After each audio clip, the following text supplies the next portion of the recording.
Well, good morning, everyone. Welcome to our Red Team webinar this morning. We are going to talk about celebrating small business. It's May, which is Small Business Month. And we're going to be speaking this morning with Matt Menlove, who's been a RedTeam Go client for about the last 15 years. And we're going to talk to him a little bit about how he's grown his construction company over the last 15 years. So it should be a really great conversation. But my name is Traci VanDalsem, and I'm going to be your host this morning. I've been with RedTeam for about 15 years, but have an extensive background in the construction industry myself. And I always tell people that I accidentally fell into the tech side, but I grew up in a family of general contractors and have a master's degree in construction management and served about 10 years in the construction industry as a project manager before I fell into the construction tech side of things. And since being over here in the tech side, I've been able to work alongside contractors like Matt, helping them use technologies to grow their businesses. And so it is an honor to have Matt joining us this morning. Matt is a general contractor. He has owned a firm in Salt Lake City, Utah, and opened up an office in California, in the Newport, California area. And he has been doing construction since about 1997 in both real estate and construction. They employ about 60 employees between their Salt Lake City offices and their Southern California offices. Matt does extensive work in contracting car dealerships all over the Western United States, as well as high-end residential homes. And Matt and his brother Mark own and operate United Contractors and also have a retail development company as well. Matt has a wonderful wife and 4 kids. He's also a pilot and flies all over the place and enjoys aviation. So he's very interesting, and we're so excited to have you join us this morning, Matt. Well, it's great to be with you, Traci. We have been through this path together for a long time, so it's really fun to get on and talk about construction, which is something I love. I know. I feel like Matt and I have known each other for about 15 years now, as they have been using the RedTeam Go platform for about that long. So at this point in time, we're friends. And so it's always great when I get to watch how businesses grow over such a long period of time. And it's fun from our perspective as well, watching the company flourish over time. And so I wanted to see if you would come talk to us, because your company in particular has been such a fun one to watch. So I really appreciate you taking time out of your day to join us today and talk a little bit about what has been important to you for the growth of your business over the last several years, and how you've done that. So we're going to talk a little bit today, and we can talk about anything. It doesn't have to stay RedTeam specific. We know that there are tech stacks that don't only include RedTeam. So we're going to talk about quite a few things, things that were important to you in building the business, and how RedTeam had a part in that. Of course, RedTeam had a part in that, but it's not everything. And so I think for our audience, everybody wants to know, like, how do I keep doing this? How do I keep plugging forward? What helps a company to be successful? What are things that you put in place, tech stack and otherwise? We're going to talk a little bit about people and people that you had to build around the business, and lots of other things. So let's dive right in to some of our questions this morning and start our conversation. So why this topic matters in construction is, we love the industry. We want to see the construction industry flourish no matter what it is that we're doing. And so I think the topic is important because people want to know, hey, if I'm just starting out, like, how do I get in here, and how do I establish some processes that will help my business to grow over time? And maybe even companies that are already established and maybe can't get over a roadblock that they may have. What are some tweaks and changes that sometimes we can make in a process that helps gets us over a little bit of a hurdle? So we're going to try and pull out some of those things this morning in our conversation and talk a little bit about that. Okay, so when we're talking about building a foundation for growth with your construction company, what do you think the importance is in creating some strong processes? Well, it's interesting. So, we just celebrated 20 years in business. And when we started this venture, it was, you have to kind of take yourself back to what life was like in 2010, when we're about 5 years old, and we were just coming out of what I call the back of your truck contractor, and trying to grow into a true organization. And in order to do that, we also had a trigger point back then where we started to do work in California. So we were stretching from Utah to California. And again, you got to get in this mindset of what it was like in 2010, and online project management didn't really exist. It was brand new, and I think actually RedTeam Go, or formerly Pasker, was maybe 5 years old. Is that right? Yeah, we started around 2004 to 2006 was when we first started selling in the marketplace. Yeah. So we in that we were trying to stretch across state lines and whatnot. We decided we needed to create systems and processes that were online. That was a critical thing, and that we could all log into. So that included accounting and project management. And so, pretty early adopters, we got online, and some of the softwares that are out there now didn't even exist, and started searching, and we got made it up with Pasker again at the time, which is now Red Team Go, and and immediately we saw the need for having this organization. And you can either go and create a bunch of spreadsheets, which I think a lot of construction companies even still do, and I'll try to use those. Or you can have a process that you adopt and that you basically require that every team member uses. And by doing that, the next thing you know is everyone's doing the same thing. I kind of call it the McDonaldization of your company. Yeah. I joke with our team. I say, hey, we're trying to deliver that same Big Mac to every single one of our clients. It's got to taste the same. It's got to look the same, and it's got to be that familiar to them. And really, the only way to do that is to really put really good processes in place. And then once you do that, then you can, train on those processes, and then you can hold your team members accountable to following those processes. But until you do that, it is, and I'm sure a lot of people on here know and understand, it's like, it can be like, feel like you're chasing cats around, because everyone's doing it their way. And they're not necessarily bad ways, but they are doing it their way, and you don't have a way for your company. And so in order to kind of really get to the next level, you've got to create these processes that you adopt and agree are the process for your company. And that they're what I hear you saying is standardized and repeatable so that we're doing the same things over and over again. And I'm sure that's challenging too with having two different office locations, one in Salt Lake City and one in California. You've got 60 plus people with magic Excel spreadsheets and ways that they have done business before coming to United even. So how important was it for you? Um, and how are you motivating your people to adopt one process and maybe ask them to change their process for the betterment of the business and getting everything streamlined to become that well-oiled machine? How's that part of the process gone for you? Well, step one, to be totally honest, is stop and take a deep breath and realize that it's going to take a lot of time and a lot of training and a lot of effort, and to get everyone on the same page. And so just realize that. And I think one thing um, that happens frequently is the companies will adopt a software, and this happens frequently in my company, is someone, either the new comes in, or someone that hasn't fully personally adopted the process or the software, and they'll say it's broken, or it doesn't work right, it doesn't do this.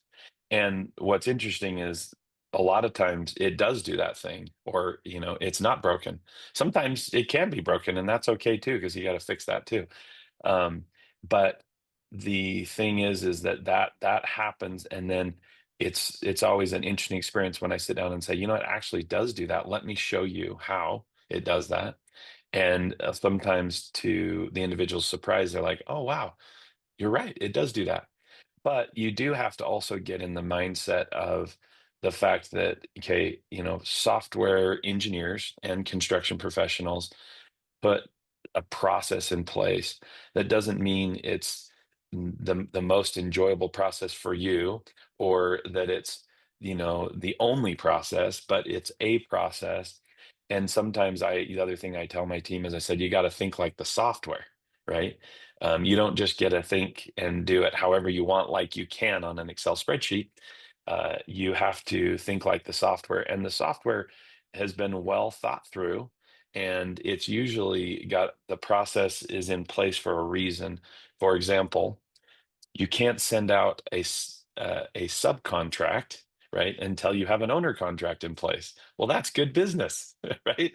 Or you can't send a change order to a subcontractor if you don't have a contract with them, right? And so that's some of the things that are really great. So the control of making sure that we're doing the right things in the right order, is what I've really enjoyed having in place, and it makes it so that you're not the sheriff walking around town trying to say, hey, why do we send a change order to the sub? We don't even have a contract. And Red Team Go helps to put all those processes in place. Yeah, well, you guys have had a unique situation too, where back in 2010 and we're talking about almost 20 years ago that these software programs came out, and it was very new having construction technology in general at that time. And so the learning curve was more like we're going from manual methods using Word and Excel and some of those tools that we have that are desktop applications to now having a cloud-based solution. And we're almost learning, it's like learning from coming from pen and paper to learning how to use software and construction technologies. And so what were some of the signs for your business that it was time to make that change in your business back in 2010 and go towards coming off of those Excel spreadsheets and coming into construction technology? Well, I honestly feel, kind of lucky because we were forced to, because of this idea that we were expanding into another state. And so had it not been for that, I think it would have been a lot longer before we would have felt the need to adopt, an online cloud-based construction software. And so for us, we were probably smaller than the average company, at least for sure at the time in 2010, that would have gone out and said, man, we really need this software. So we were lucky in that case. But I think, in my opinion, and especially, fast forward to 2025, the future, and what I believe is, I don't think that there's anyone that's too small, to be totally honest. And as we know, we're on the brink of another technological revolution with AI. And I think, you could be a 3 or 4 or 5 man construction company, and it's probably critical for you to adopt a software immediately. Really just starting any company. Now, if I were to go to start a new small construction company, I would definitely immediately, step one would be processes, construction software, um, accounting software that integrates, and just getting set up for success from the beginning. So critically important. Yeah, you guys didn't have a 60-person team when you first started 15 years ago. What did the office look like when you were in Utah, just getting ready to expand into California? Like what did your office look like at that time? Yeah, so we had this little place we rented, and it was like basically a warehouse, and we almost a sweatshop going on, and but we only had about, I would say, I mean, we probably only had about 7 or 8 of us at the most, and really the need too was that we were on 1209 Major Street in Salt Lake City, and I was taking off. My brother and I are co-owners of the company, and I was running a little bit more of the financial and the accounting items. And so we were basically, I was heading to California. Mark was staying here in Utah, and I felt the need, like, man, we need to have this system. And so that was kind of how it all went down. But yeah. Um, how intentionally were you in creating and maintaining a culture at United that supported the growth that you were wanting? You know, you were wanting to expand into these two markets, but um, it seems like you would have to be very intentional with the strategy on how you plan to grow. So how did Yeah. you go about creating a culture within United that would support the growth and sustainability into different markets? Can you talk a little bit about that? Yeah, I would love that. And I think there's a slide that, if you don't mind putting up, the culture is huge for me, and United Contractors. What it's kind of funny because soon after we started our company, we did a project, a residential project, a remodel, and our client said, "Hey, I'm a marketing guy." And I think he was being nice. Notice that you don't have a lot of good content. Would you ever trade for some marketing for part of the fee, the contractor fee?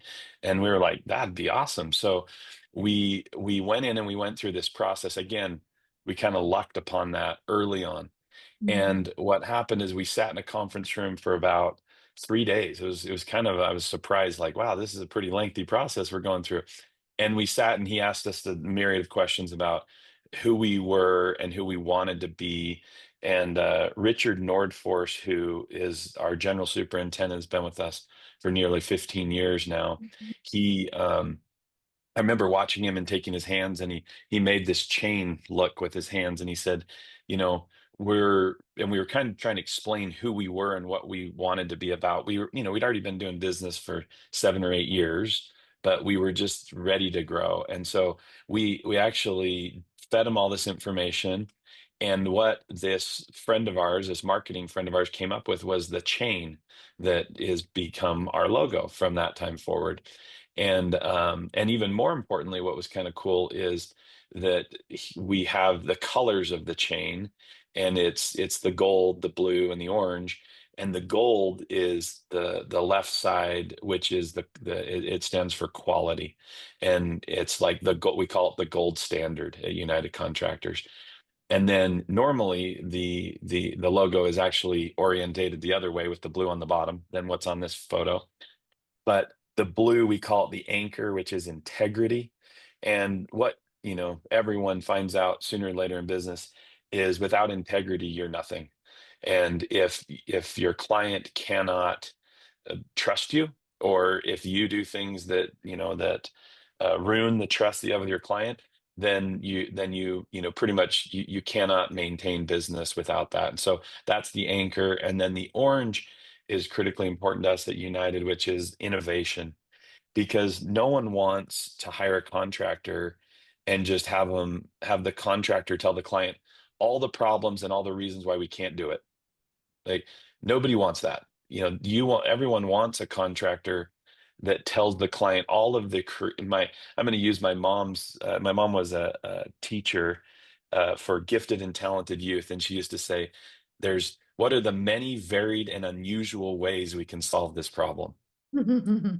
And that's what innovation is we're going to find 10 ways to solve your problem, and then we're going to identify the best one of the 10 ways. So this has been our culture, like I said, for over the last 15 years. We created this quality, integrity, innovation.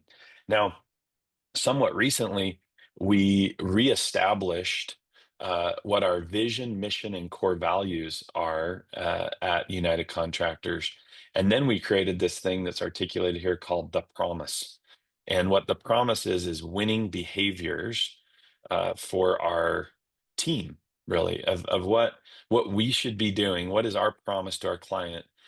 But starting with our vision, it was funny. This conversation came about. My wife and I were talking because I was trying to come up with what the vision should be for our company.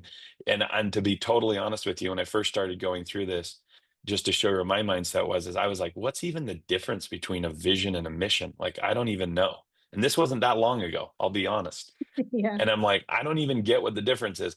And I was taught, and it was explained to me, the vision is the aspirational place we're trying to get to. We're going to be failing along the way. We're going to do our best. And then the mission is how we get to that spot. And so once that was explained, I'm like, oh, okay, now I get it. So the vision that we have at United Contractors is that, and the all these words were, it seems simple, but it took a long time, and every single word was carefully chosen to be put out there to the universe. And so it's everyone would choose us again.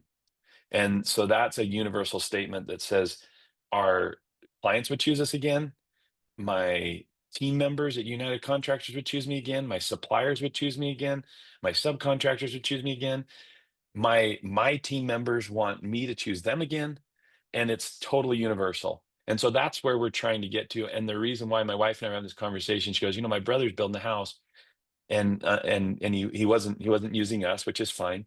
And she said he hates his contractor. And most of the time that's true. I mean, it's sad, but in our industry, most people dread their contractor. They dread the construction experience. It's going to be so terrible. It's expensive. It's long. You're going to be lied to. The price is never the price.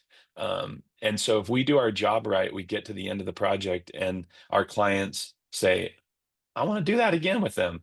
And our team members, my superintendent, says, I want to work with Matt again on the next project. And the subcontractors are happy. So that's the goal. And then the mission on how we get there is that we consistently exceed expectations through building on a promise. And what that means to me is, I always compare it to a luxury experience. Like if you go and check into the Four Seasons Hotel, you got super high expectations, right? You paid a ton of money. You want the room to be perfect. You want the food to be awesome. The beach has to be amazing. The service has to be amazing. And that's actually pretty hard to live up to. And then, I mean, all of us have gone and had a luxury experience, and you've either come away saying, wow, that was better than I thought it was going to be. And I paid a ton of money and I loved it. Or you went and you said, I paid a ton of money and it was terrible. And I would never do that again. And so this is how we get there, which is every single day, we have to do a little something more than our clients expect and surprise them in a good way. And then have them know that we've got their backs and that we're going to build on a promise. And the promise, of course, is right here being prepared, relentless, optimistic, mindful, inclusive, steadfast, and exceptional. So we've taken this and we've actually gone out and put on every one of our job sites.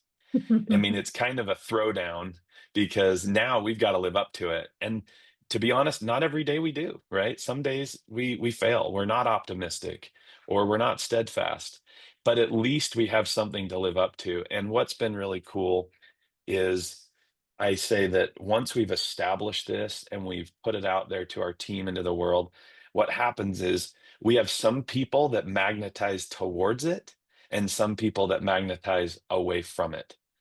And that is what allows us to have this core group of individuals that believe in it, that want to do it, that care. And over time, what happens is we start to believe and live our mission, and these ethos is what I call them. And what's so cool about it is I've had lots of team members at United that come back to me and said, Matt, before we had this, I didn't really understand what we were doing, and now I do, and I get it, and I'm on board. And so this is a critical component, I believe, for building a business. So those of you that are out there that are listening, step one is figure out, why you're doing this and what you're about, what you're trying to do. And once you've established that, the rest of it actually comes a lot easier. Well, and you've worked really hard too. You've done retreats with your team. You've pulled the superintendents into a retreat. You've done the same thing for project managers and talking about this and really making them be a part of it. It's something that they aspire to be drawn into. And I've watched your team get attracted to that as well. And it's become a destination place that people really want to be and to be a part of the things that you're doing. So I think that's really great. That's really exciting. And you have to have that buy-in, right?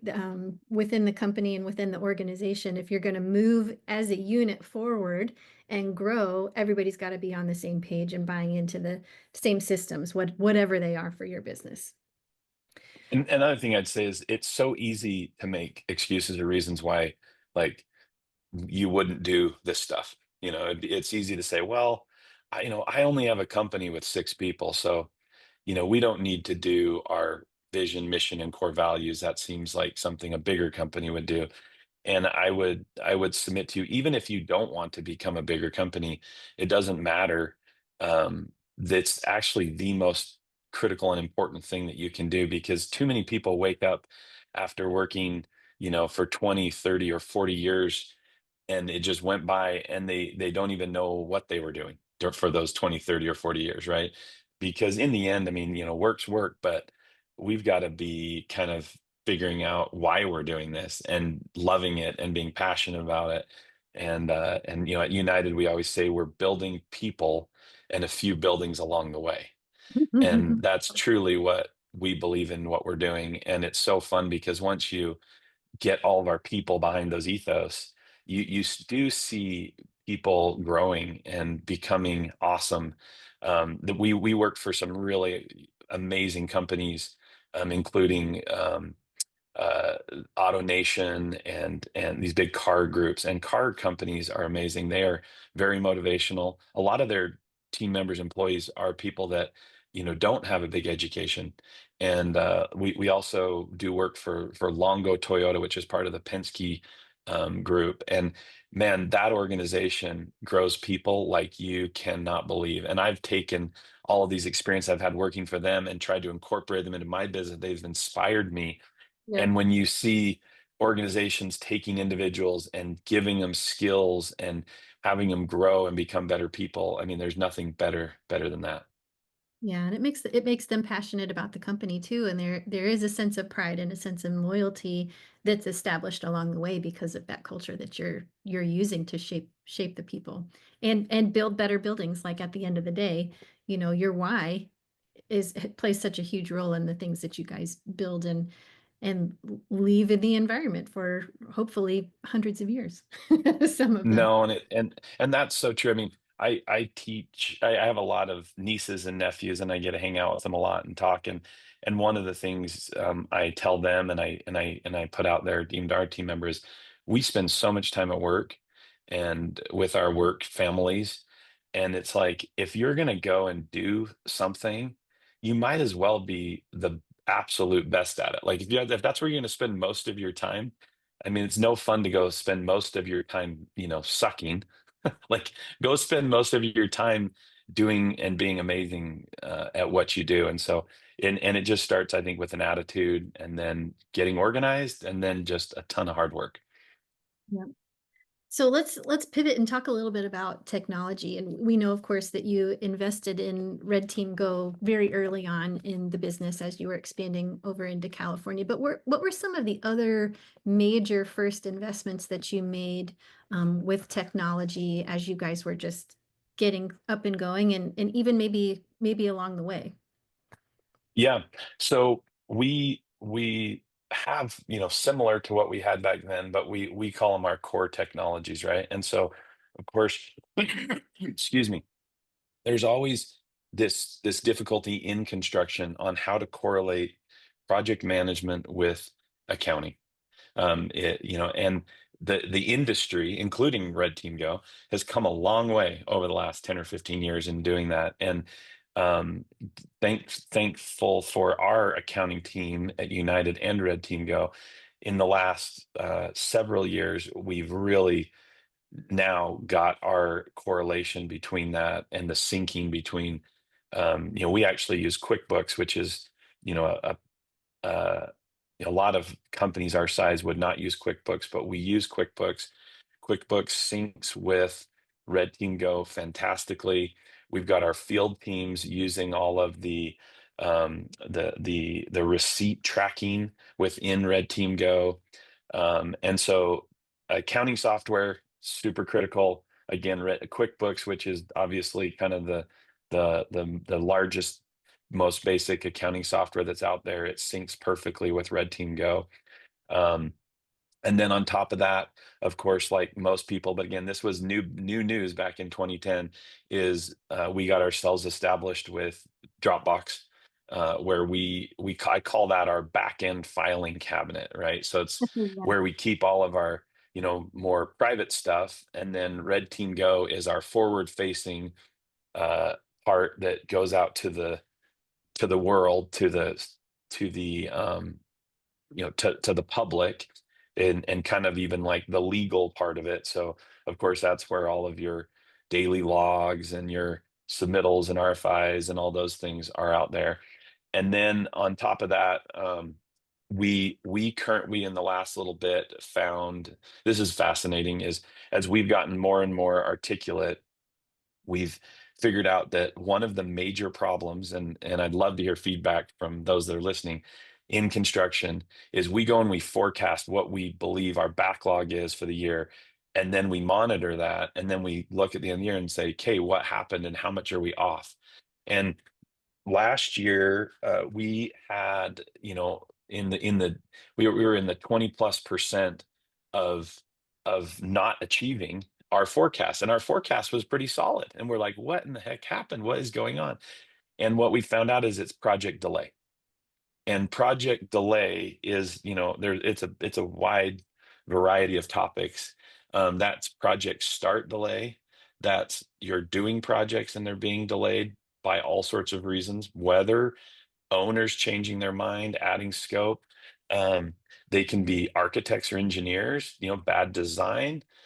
So many things that cause project delay. And what that also does is it causes less revenue, less profit in the year.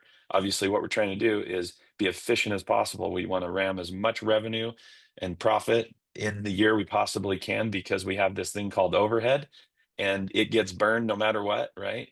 We have, and so if we can try to affect project delay and try to minimize that, there's some things that are out of our control. But one of the things we identified that was in our control was scheduling. And so we made an initiative at United Contractors to get our superintendents to be master schedulers. And that as well is not an easy task. It's another Mhm. big take a deep breath, and we're all going to do a lot of training and work really hard at it.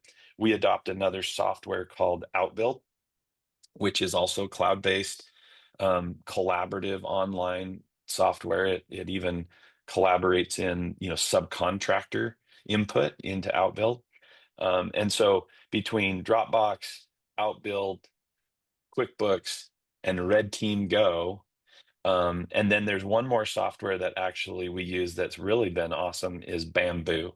And Bamboo is an employee engagement software that basically allows, it does everything from, of course, payroll, to time tracking, to we send out surveys and we find out how our team's doing, how they're feeling, and we track that over time to see if, our employees are getting happier or or more disgruntled, and so, or less, and we then we have something we can do to counteract that if we're going off track. So those are our main softwares that we use, and it really is, a, an opportunity to take all of those together. And we don't want to have more software than we need. In fact, I'm always trying to, simplify. What more can we get rid of or take out? Um, but I think of the construction industry, and this is how we set our goals. I think of it as a four-posted stool that you need all four legs in order to be successful. And one of those is you have to you have to be profitable, right? You can't run I call it a non-profit construction company. That does not help. Um, then it doesn't help if you're running a profitable construction company, but then you run out of work, right? Because you've built this awesome team, you have all these things going well for you, but you were so focused on doing the work that you didn't go get any more work. And this happens all the time. And then all of a sudden, well, sorry, I got to let all my employees go because I don't have any more work. So you got to go and get your backlog do your business development and do all that. And all these softwares, including RedTeam Go, I mean, we can pump out a budget and a conceptual budget and a report and just be blasting those out to our potential clients all the time. And then we have to have our team members happy, right? So we can't, even if we're doing the first two things, but our team members are not happy, not feeling engaged, then that's a serious problem. And so we do all sorts of things at United Contractors. Training, people want to be trained, they want to be engaged, they want to know that their careers going forward. We also have a thing that we call our employee retention program, and this was inspired off of my father-in-law uh, frequently brings us on trips, and I go on these trips and it's like the best thing ever. I'm like, sitting on the beach and I'm like, man, this is so fun. And this was given to me and I'm so grateful. And I thought I was literally sitting on the beach thinking, man, how do I share this joy with my team members? So we came up with a cool program, and after 3 years of employment at United Contractors, we send our teams our team members on a $5,000 vacation. And people have been all over the world on these trips. And then at 5 years we give them $10,000 of cash, and then at 7 years we send them on another vacation, and at 10 years we give them $20,000 cash. So this is on top of any other bonuses and stuff that we have, because we want our team members to feel happy, balanced in their life. There's nothing like a vacation to kind of like clear your mind, and we want them to love working at United Contractors. And so that's been awesome. So the four posts again, we'll get back to the last one, and the last one is technology.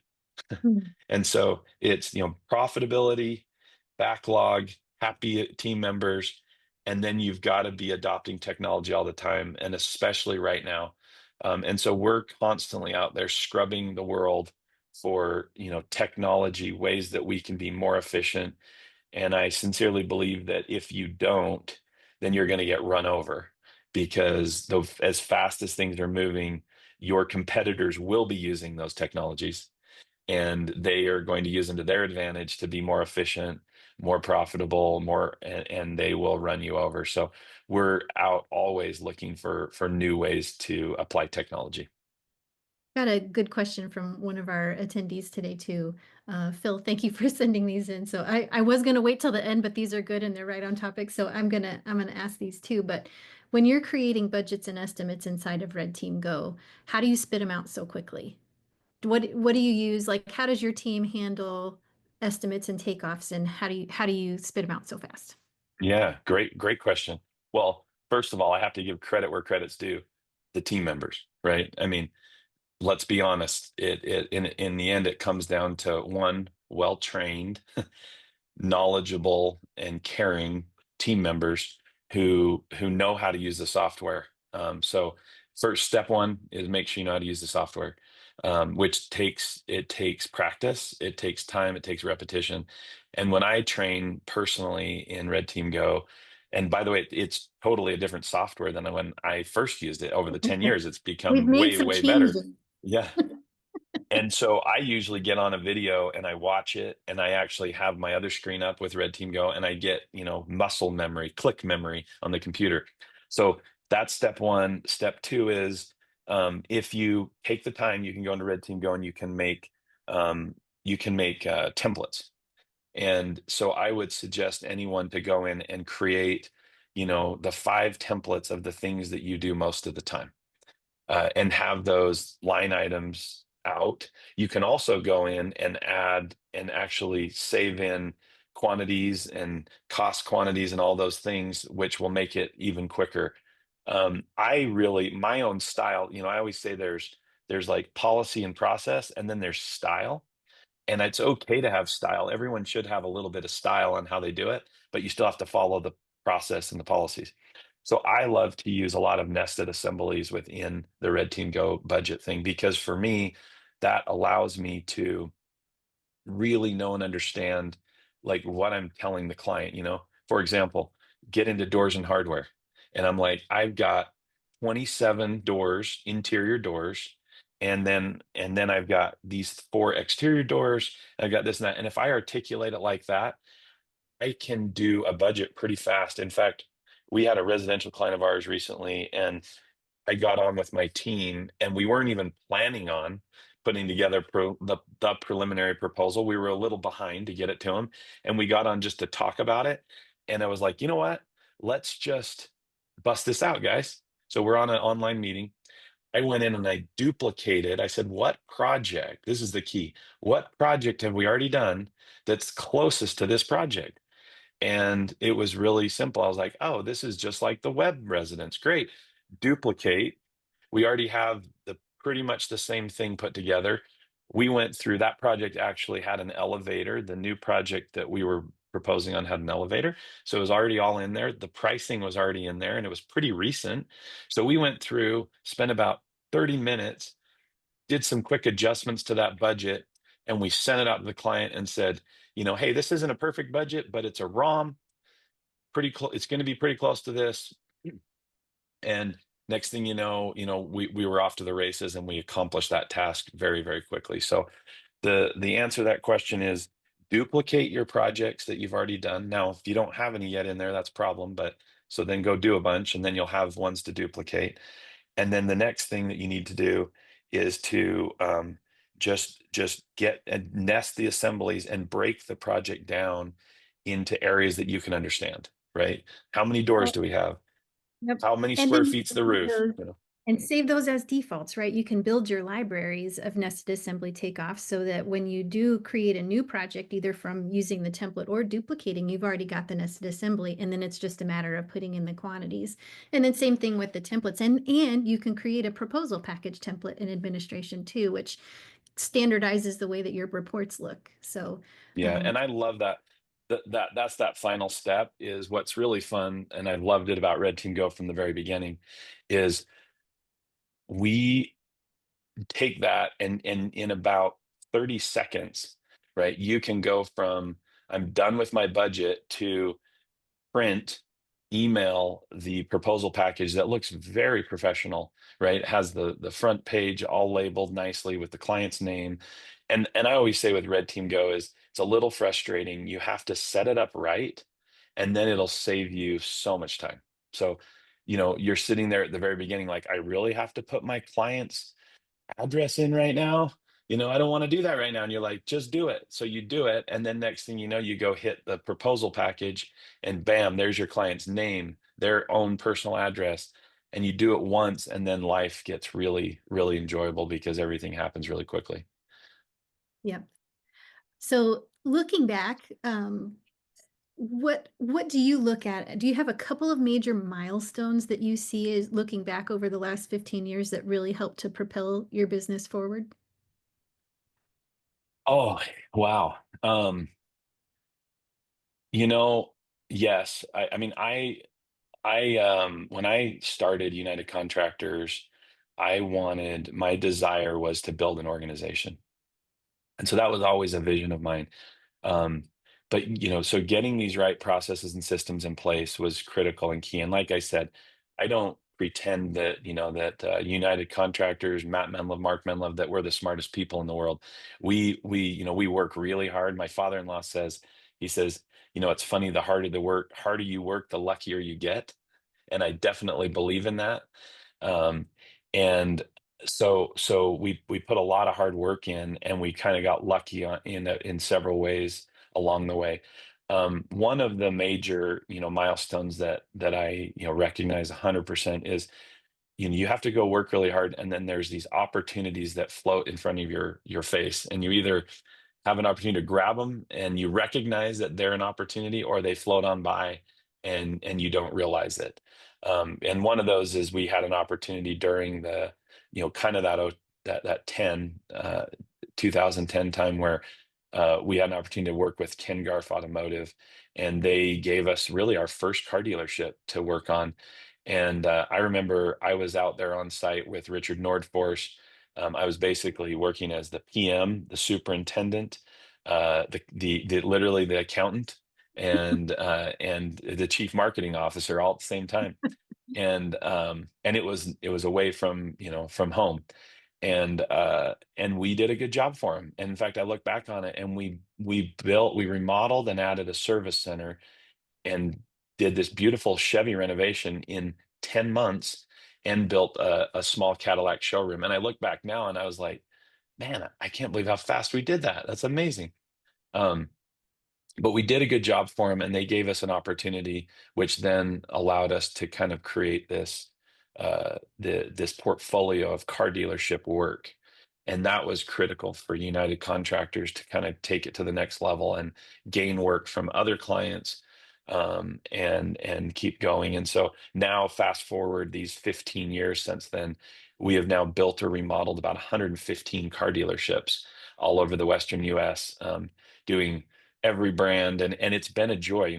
We've built or remodeled Ferrari dealerships and Maserati dealerships and McLaren dealerships and Nissan dealerships and Honda and Toyota, and it's just fun work. And I guess I would also say that this is against my personal nature, but being willing to specialize in something has been, I think, a critical milestone for United Contractors, is that we've, established ourselves as car dealership experts. And we've done that, and repeated and rinsed that over and over and over and done a really good job with it. But it also has its pullbacks, because there's some people, particularly I think in the Utah market, that think that's all we do. And United Contractors does a lot more than that. And sometimes we have to go out and hedge against that with individuals that are building stuff. And we're like, why didn't you think of us? And they're like, well, we thought you just built car dealerships. And we're like, no, we build more than that. So that opportunity with Garf was critical. And then I think it's, business is scary, and my brother Mark and I are extremely conservative. We don't want to go and take out a lot of debt, or grow faster than what's required. But you do have to just take the leaps and bounds. And there are key hires that we had at United Contractors, and I actually am not going to name any names because I've gotten smarter in my life. Is I will leave someone out, and there's so many of them, and they're all critical. And so these key hires that we've brought on, that have helped kind of propel us into the next level, that have the same care that my Mark and I have for our clients, has been critical. We also, about 4 years ago, we established an executive team, and again, it almost felt a little early, but we did it. And it's kind of one of those things, like, you want to be who you want to be, and then you become that. And so we went and got a group of about 7 of us, that are like vice presidents or leaders of the company, in the different divisions. And we were able to, and we go on a yearly retreat, and we do planning, and we forecast, and we make goals. And that has made the biggest difference for us in unifying our company of who we are and what we're trying to accomplish together as a team. So I would say, the Garf opportunity was super critical. And then this next propulsion was really establishing the executive team. And then I would also say a milestone was just really solidifying our company ethos. Well, and you said something that was really interesting, and we run so hard and so fast, right? As contractors, all the time, we're running, running, running, running, running. We got to get the projects completed. Everything's on time. Everything's on a schedule. We're trying to keep everything on budget and profitable. How much time do you think that you spend in a year with the executive leadership team to set goals for the year? And then also with your team, and meeting with your teams and spending that time apart, because I know that you take them out of their days and you go somewhere remote where you're taking them away out of the busy and really getting them to focus. And there's a risk in that, right? We are taking them away, but how much time do you think that you spend? And talk a little bit about the value that brings to your business when you do have that focus time. Yeah. No, it's so hard. You get in the daily chaos, and many times feel like you're drowning, right? Like, we can barely keep up with the work. How are we going to pull people away to either train or set goals. And it's hard, but it's critical. And so what we established, one of the things that we established is our core meetings. And we wrote them down and we train on them and we push them out to everyone. We explain specifically why we have a meeting, what we're trying to accomplish, how long it should be, and how we should get prepared for it. And so in that, we meet monthly as an executive team, and we get a financial report from our CFO, Tyler Richards. And we also have a monthly PM meeting where Tyler gets a report from each one of the PMs and then reports that back to Mark and I, and then to the executive team. So these are some of the, you start to get on, these cycles that and you got to do routine things routinely. And but the more poignant one that I think you're referring to is, in the last couple of years, we saw fit that we needed to get all of our PMs and project engineers together and just train on a variety of things. And so we actually did kind of a fun one. We brought them all down to Lake Powell and we sat on top of a houseboat, and we warned them. We said, we're going to be in a fun place, but we're doing like 10-hour a day meetings. And we did. We sat on top of a houseboat with a Starlink and a video, and we trained. And in between trainings, we ate and jumped in the water and had fun. And that was so important to get us all on the same page, especially when we have two different offices, right? That they need to correlate. And then what we started seeing is people calling each other and talking cross division, right? From California to Utah, and comparing notes and making sure that they were doing the process the right way. And then then the light went on and said, oh man, we need to also do this for our superintendents, because we got to get them on the same page too. So just this last winter, we brought them all up to Utah. There was 25 of us, of the superintendents, and we again, I warned them. I said, I know we're going to be in a fun place. We were up in the mountains looking at a beautiful river, but we worked hard for about 2 straight days, 8-hour plus meetings.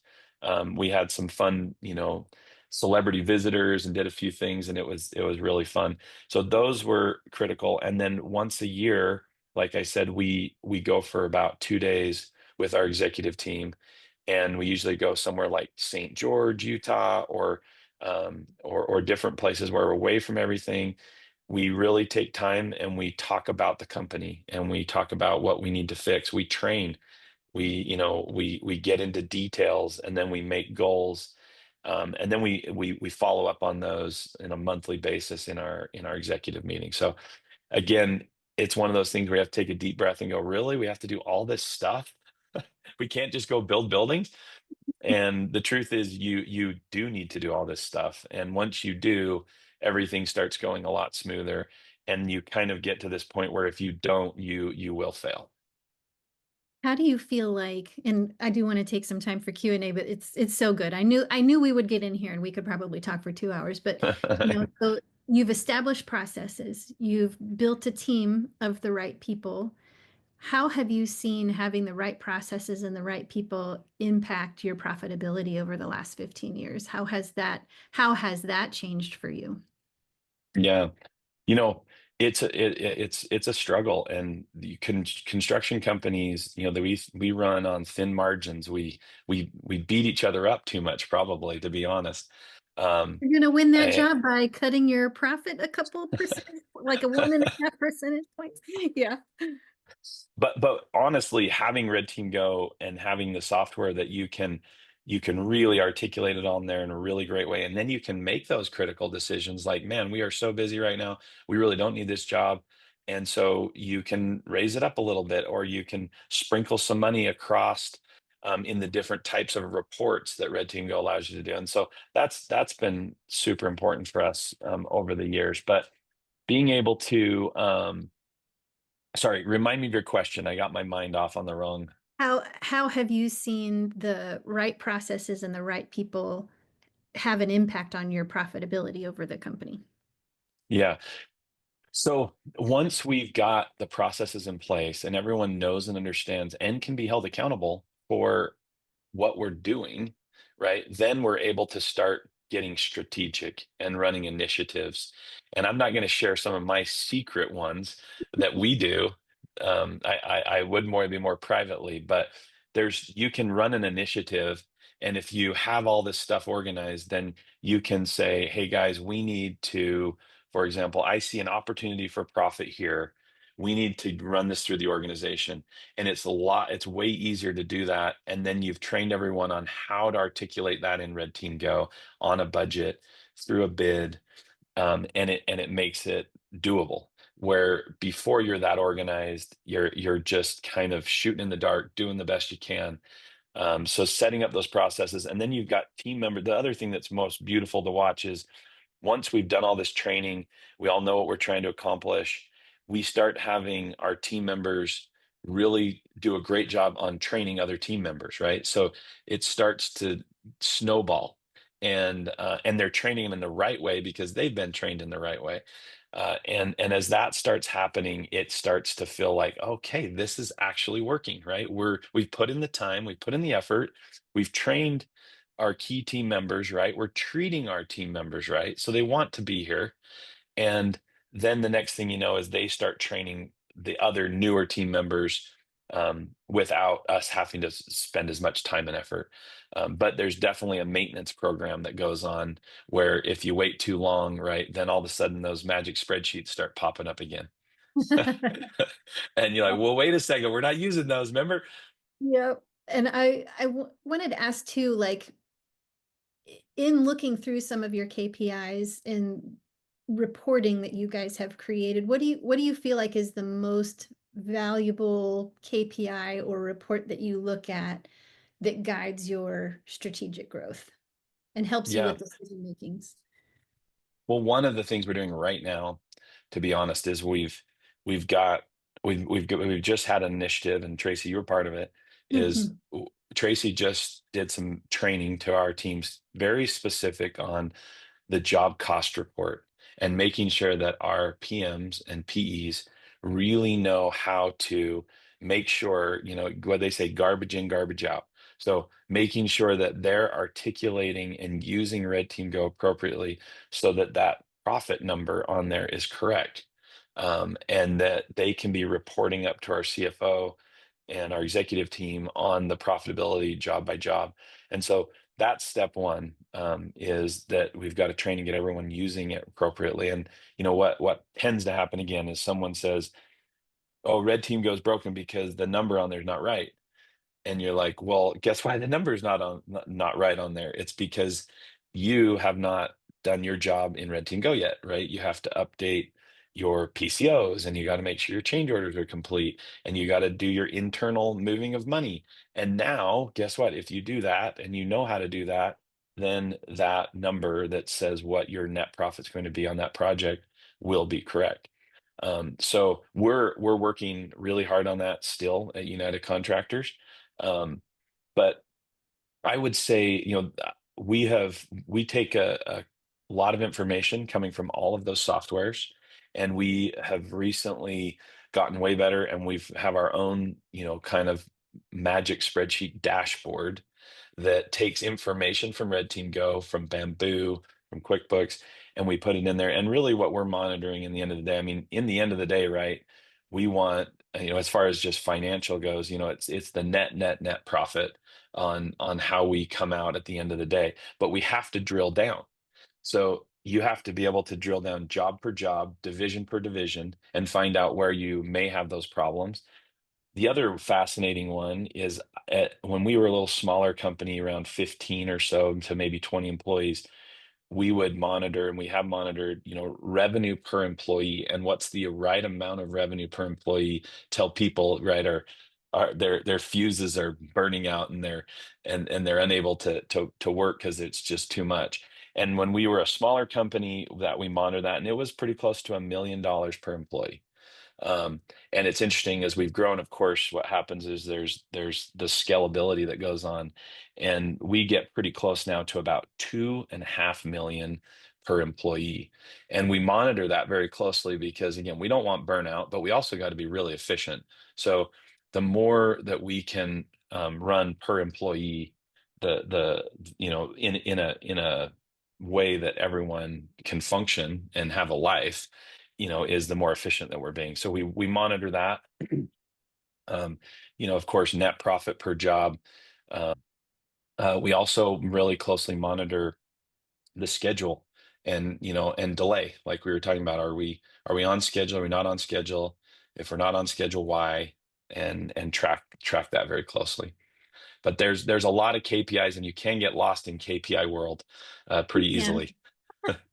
Yeah, well, those are really great ones. I loved what you said about um, what can your people handle? Like how much is too much? And then watching the net, watching those job cost statements and making sure that garbage in is garbage out, and making sure that you've got the right information and the ability to forecast in those job cost reports being some very key things for your success.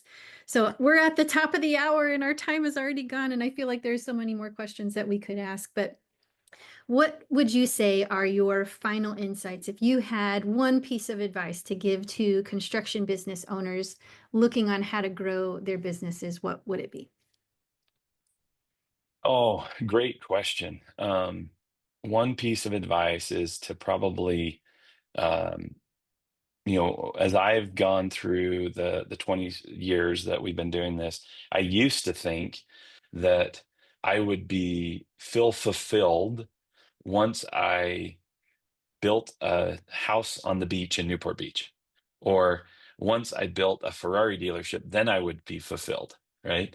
And the truth is that all of those things come with you still are not fulfilled, just so you know.